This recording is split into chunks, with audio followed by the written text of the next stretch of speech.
안녕하세요. 좋은 글 찾아서 읽어주는 행복한 글방지기입니다. 여러분은 좋은 글을 어떻게 접하시나요? 저는 좋은 글을 지하철역에서도 만납니다. 저한테 지하철역은 글방이 될 수가 있습니다. 때론 신문에서, 또 가장 많이 만나는 건 역시 책이죠. 시집이나 수필, 소설, 그리고 숭고하게 삶을 살다 가신 성인들의 기도책, 기도서에서도 좋은 글을 발견합니다. 저는 정말 너무나 많은 좋은 글을 함께 공유하고 싶어서 이 작업을 시작했습니다. 사실 저를 포함해서 많은 분들이 삶에 지치고 외롭고 때론 두렵기까지 합니다. 좋은 글을 만나면 마치 좋은 보약을 먹는 듯해서 힘을 얻기도 하고 또 위로도 받고 감동도 받습니다. 오늘 제가 들려드릴 좋은 글은 오래된 글이에요. 정채봉 작가님의 제목은 내 가슴속 램프입니다. 정채봉 작가님은 생각하는 동화, 어른 동화를 여러 번 지으셨어요. 제가 이 동화 속에서 정말 깨달은 바도 많고 반성했던 것도 참 많습니다. 그래서 오늘은 정채봉 작가님의 그 생각하는 동화를 몇 개를 발췌해서 제가 오늘 낭독하도록 하겠습니다. 첫 글은 마음을 찍는 사진기입니다. 마음을 찍는 사진기. 엑스레이 사진기로 가슴을 찍으면 심장이 드러나듯 마음을 찍어 보여주는 사진기가 있다. 대개의 사람들을 찍어본 바로는 참으로 한심한 지경이라고 한다. 감투가 찍혀져 나오거나 돈다발이 찍혀져 나오거나 남자인 경우에는 여자가, 여자인 경우에는 남자가 찍혀져 나오지를 않나. 또 평수가 넓은 집이 찍혀져 나오는 사람도 있다. 박사 학위증이 찍혀져 나오는 사람, 자가용이 찍혀져 나오는 사람도 있고,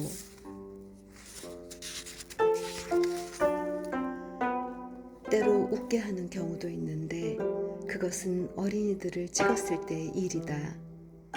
인형이나 꽃, 아니면 로봇이나 아이스크림이 아주 선명히 찍혀져 나오니까. 그런데 얼굴이 온화하고 언행이 당당한 노동자 한 사람의 경우에만 희귀한 사진이 나왔다. 바다를 내다보는 작은 창문이 찍혀져 나온 것이다. 사진작가가 말을 걸었다. 세상에 당신이 소원이란 이 창문 하나란 말입니까? 노동자가 대답했다. 그렇습니다. 내 고향은 바닷가 마을이지요. 그 마을의 언덕 위에 우리 집이 있었는데 우리 집의 창문에서 소년 시절처럼 바다를 내려다보며 사는 것이 나의 소원이지요. 그 창을 소유하고 죽는 것이 나의 꿈입니다. 하얀 계절. 히말라야의 깊은 산골 마을에 어느 날 낯선 처녀가 찾아왔다. 처녀는 다음 날부터 마을에 머물러 살면서 매일매일 마을 앞 강가에 나가 앉아 누구인가를 하염없이 기다렸다. 달이 가고 해가 갔다. 몇십 년이 순식간에 흘러갔다. 고왔던 그녀의 얼굴에 주름살이 늘어가기 시작하였고 머리칼도 하얗게 새어갔다. 그러나 여인의 기다림은 한결같았다. 그러던 어느 봄날, 이제는 하얗게 할머니가 되어 강가에 앉아있는 그녀 앞으로 무언가가 둥둥 떠내려왔다. 그것은 한 청년의 시체였다. 여인은 벌떡 일어났다. 바로 그 청년은 여인이 일생을 바쳐 기다리고 기다리던 그 사람이었던 것이다. 청년은 히말라야 등반을 떠났다가 행방불명이 된 여인의 약혼자였다. 그동안 그녀는 어느 날엔가는 꼭 눈 속에 묻힌 약혼자가 조금씩 녹아 흐르는 물줄기를 따라 떠내려 오리라는 것을 믿고 그 산골 마을 강가에서 기다렸던 것이다. 이제 할머니가 되어버린 그녀는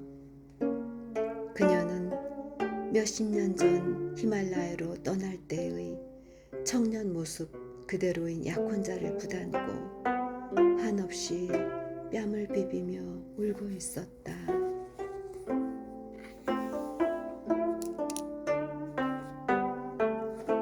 어떤 통. 세상에 많고 많은 것들 가운데 쓰레기통으로 태어나다니. 통은 밤새워 울었다.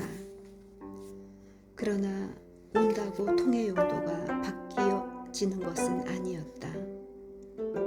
다음 날부터 길거리에 나선 통한테 쓰레기들이 들어오기 시작했다. 휴지며 비닐봉지며 심지어는 여인들 걸레까지. 어떤 때는 성명서가 낙엽처럼 쏟아져 들어오기도 했고 들켜서는 안 되는 메모지와 증권을 바꿔놓고 밤새워 통을 파헤친 사람도 있었지만 가장 허망함을 느낀 때는 수도복이 살짝 들어와 박힐 때였다. 통은 비로소 생각했다. 아하, 남의 쓰레기들을 거두어 들이는 내가 도리어 통답게 사는구나. 문제는 남이 쓰고 버린 쓰레기까지도 주워 담고 사는 인간들의 마음통이 아닌가. 사기와 협잡과 권모술수가 가득한 통. 통은 파란 하늘을 우러르면서 노래했다. 저기 가는 저 사람, 쓰레기 좀 버리고 가오. 호주머니 것도 좋지만 마음것을 내놓으시오.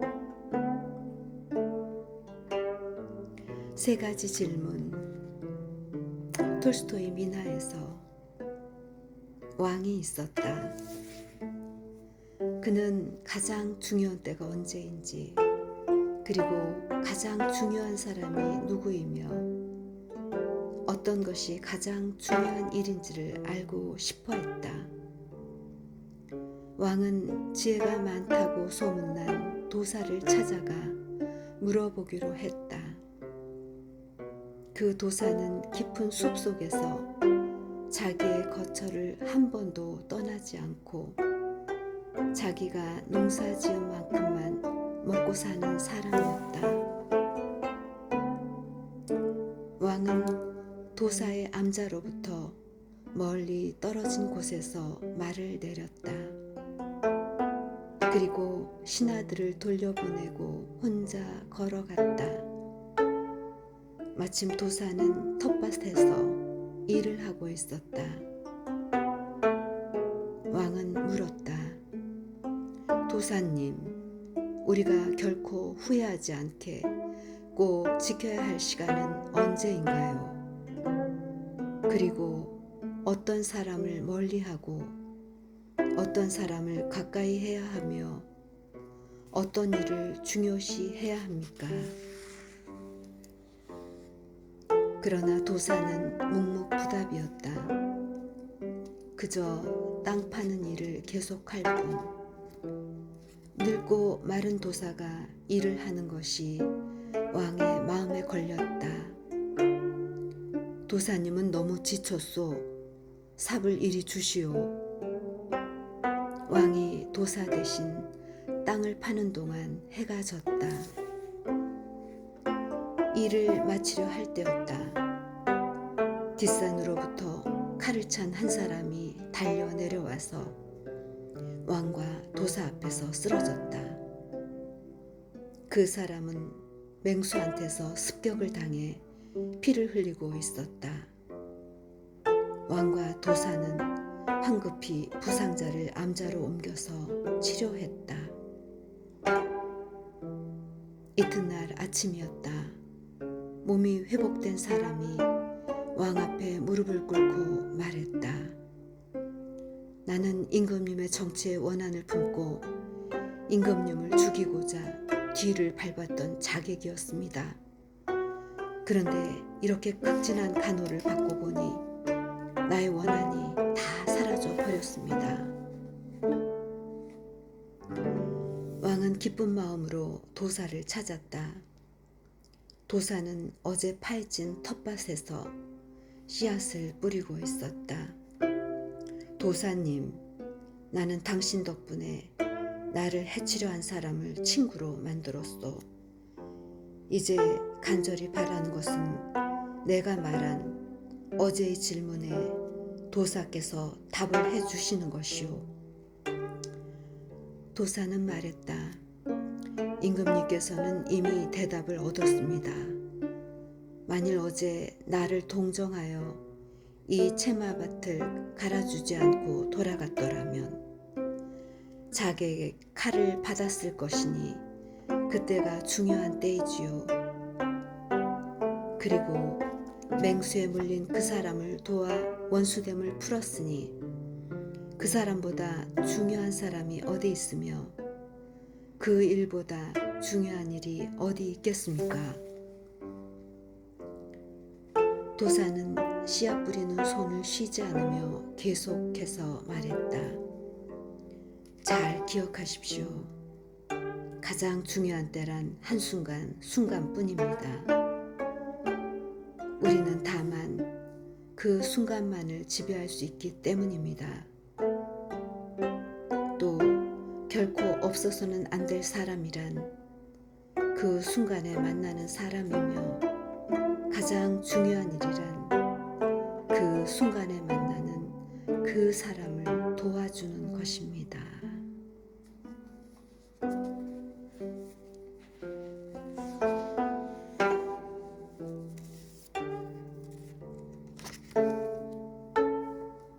진주. 넓고 넓은 바닷가에 조개마을이 있었다.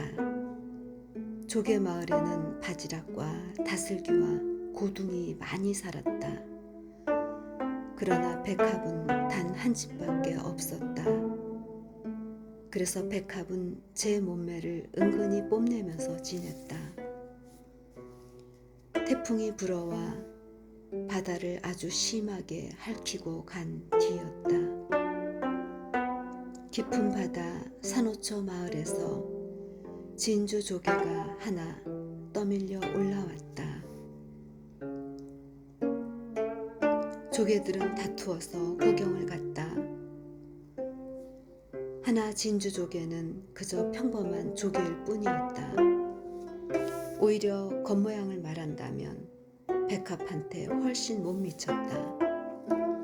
바지락이 말을 걸었다. 진주 씨앗을 좀 얻을 수 있어? 진주 조개가 고개를 저었다. 우리의 진주는 씨로 옮겨지는 것이 아니야. 그럼 어떻게 해야 그 값진 보석을 가질 수 있지? 진짜로 사랑을 하면. 이번에는 다슬기가 나서서 진주 조개한테 물었다. 진주를 가지면 어때? 몸도 마음도 편안하고 좋아? 아니야. 몸은 아주 아파. 견디기 어려울 만큼. 근데 뭐 하러 가죠? 그것 때문에 도리어 아파지는데 조개들은 피식피식 웃으며 뿔뿔이 흩어졌다. 백합만이 혼자 남았다. 백합이 물었다. 진주를 가지고 사는 것과 가지지 않고 사는 것이 어떻게 다른지 그것을 말해줘. 그것은 사는 의미에 관계된 것이야. 진주를 가지지 않으면 지금 당장은 편하지. 주어진 시간에 먹고 즐기며 살면 그만이니까. 진주를 가졌을 때는 희망을 가졌다는 뜻도 돼. 언제 어디서 죽음이 나타나더라도 두렵지 않아. 죽음이란 그저 껍질과 살이 없어지는 것일 뿐, 진주란 보석은 영원히 빛나면서 살게 되는 것이거든. 그날부터였다. 백합한테 말이 줄어들기 시작한 것은 나들이 하는 시간도 줄었다. 대신 해당화 그늘 밑에 앉아서 명상하는 시간이 길어져 갔다. 백합은 흰 구름이 지고 피는 수평선을 바라보면서 진짜 사랑이 무엇인지를 생각하였다. 어느 날이었다. 백합은 바지락을 공격하는 불가사리를 보았다. 이럴 때는 자기 몹을 먼저 숨기는 것이 모든 조개들의 습관이었다. 그러나 이날의 백합은 달랐다. 뜨거움이 가슴에서 치솟자 냅다 불가사리의 머리통을 물고 늘어졌다. 한참 후에야 백합은 정신을 차렸다. 눈을 떠보니 늙은 뼈 고둥이 상처를 꿰매고 있었다. 넌 아주 훌륭했다. 친구를 위하여 목숨을 걸고 싸웠으니까. 그런데 이번 일로 모래 한 알이 내 심장 깊숙이 박혀버렸다는 걸 알아두어라. 그럼 어떻게 되는가요? 10중 8구는 죽게 되지. 그러나 하늘이 도운다면 진주가 되기도 하지. 백합은 엎드려 울면서 기도하였다. 저는 죄 많은 조개입니다. 내 기쁨을 나누어 가질 줄 몰랐으며 남의 아픔을 덜어줄 줄 몰랐습니다. 내 안의 교만과 질투와 욕심이 악마임을 미처 알지 못하였으며 물 한 모금, 바람 한 모금의 작은 것에 감사할 줄을 몰랐습니다. 이제 저는 남은 날을 오직 참회하며 살고자 하오니 이 세상을 떠날 때 눈물 한 방울 남기는 것을 허락하소서.